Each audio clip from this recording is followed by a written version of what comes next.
So the subframe is basically all welded up, except for a few gussets, and I'm going to trim this back at an angle and close the plate off here. But that's basically it. I made it so that it comes out just like the original subframe did. So I'm going to go around and just grind back some of the edges. This one I've already done. Just cleaned it up with just a flat disc and a file. So I'm just going to get any splatter or anything that was on cleaned off. Clean up all the insides here, and then I'll put it back into the car. I put a couple of put an angle across the front here and a couple of things down below, so that I make sure I get it right back in exactly the right spot. So I'm going to do that, clean it up, and I'll get it back in place.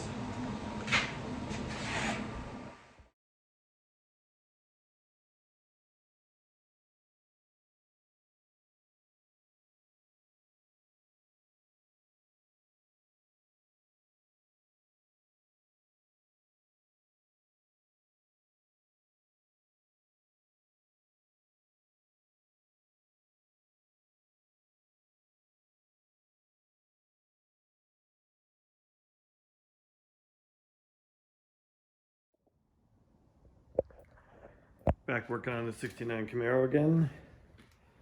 I've got the front frame rail sections all welded up, cleaned, epoxy primed, and got a semi-gloss coat on top. I've left the top off here because, sorry, not the top, but haven't painted the top. My roll cage that comes out through the front of the firewall somewhere, I haven't decided yet. I'm hoping to attach to the shock tower here.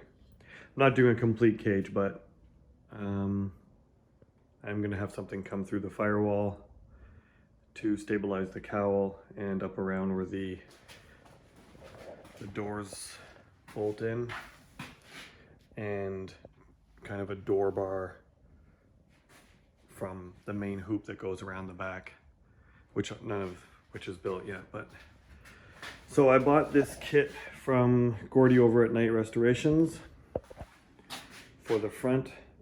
His kit is not intended, well, I guess it really is intended to do whatever you want with it, but typically this runs straight out.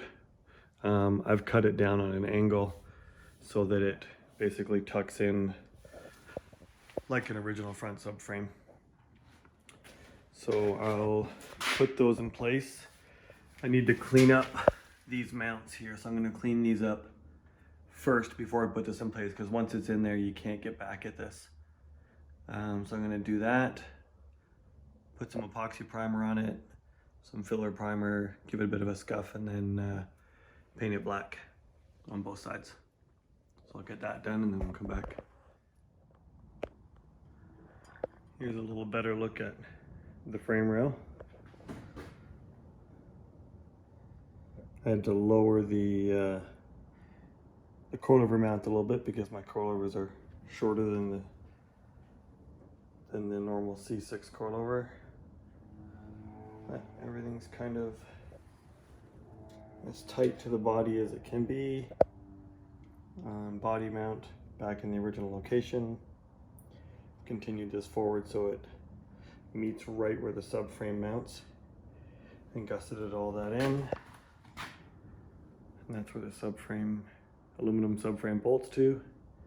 And there's the other one. So I'm going to get these in place and bolted underneath, and then I'll bolt the Corvette subframe back on, and we'll get a little more video.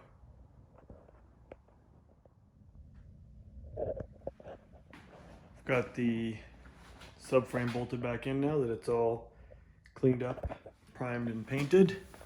Put epoxy primer on it and a semi-gloss. So it's all bolted up here to the factory mount. I just made this with no spacers. Capped all this in nice and close to the front here, so won't get any movement there. Well, I guess if you put enough force in it, you will, but there's the upper control arm mounts. Subframe is all bolted in. It's bolted in the back here. It's a little harder to see. I put a tube inside here with the bolt up in the top for the rear mount. These will get welded together.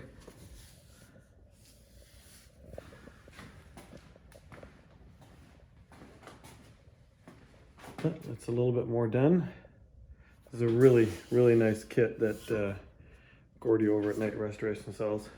And I've mentioned that a few times in other videos, but I did change it a little bit. This normally comes straight out here, but I wanted this to bolt in like a regular front subframe, and I wanted to be able to run the steering rack, the steering column in the factory location. So if this had come straight through, it kind of runs into that. I would have had to move it this way. Once I put the rack back in here, it's a good straight line right across to that. I'm gonna get a column that doesn't have this factory coupling on it, one that just runs a Borgeson joint. I've also opened up the firewall up into the cowl, and I've cut this back. This will need to go back further. This is basically level with here. I'm gonna need to go to the back and then some for bolts. So I probably need to be another 1.5 inches back here realistically. Unless I want to be dropping everything out every time I need to do a clutch. Be nice to be able to get to the upper mount between the firewall and the engine. And I guess the next thing to do is going to be to put the engine in place. The engine's over here, sitting behind my youngest guy's bike and under my table saw. So to put that in place next with the headers, make sure all of that works. And then I wasn't going to cut the original floor out because the floor is in very good shape, especially for a Canadian car. It's kind of all welded in here. The subframe connectors are all welded in. The back is all in now too.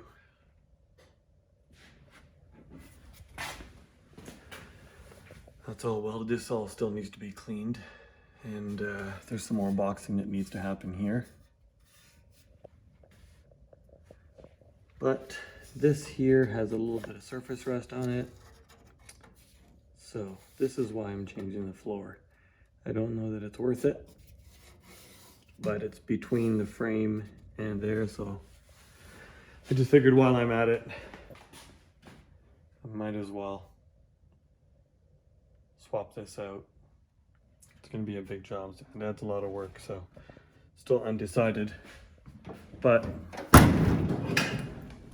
I have bought a complete new floor here, so chances are that's what's going to happen. So the engine next with the headers. That way when I put the floor pan in, I can cut it exactly where it needs to be. So I'm hoping to have all that done by the end of March, and I think it's the 9th of March right now, so I've got 3 weeks and a ton of work to do. So it's unlikely that I'll get all that finished by then, but at least if I set a goal and work out a little bit every day, but it's coming out really well. I'm pleased with the way it came out.